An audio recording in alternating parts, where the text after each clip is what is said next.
Sementara itu, jemaah Tarekat Naksabandiah Padang Provinsi Sumatera Barat sejak Senin kemarin telah melaksanakan sholat Idul Fitri 1445 Hijriah.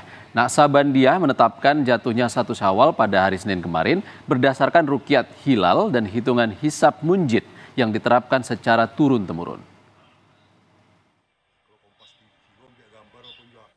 Jamaah Tarekat Naksabandiah menetapkan 1 Syawal jatuh pada hari Senin kemarin berdasarkan rukyat hilal dan hitungan hisab munjid yang diterapkan secara turun-temurun.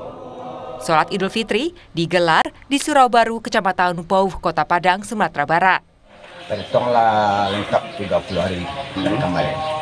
Itu berhitungannya berdasarkan apa? Berdasarkan hisab dan rukyah dari Jumat dan Qiyas. Melalui kitab munjid. Berpuasanya udah lengkap 30. Lengkap 30.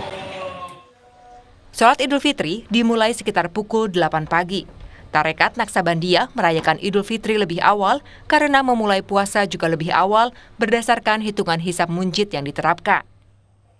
Rio Johannes, Kompas TV, Padang, Sumatera Barat.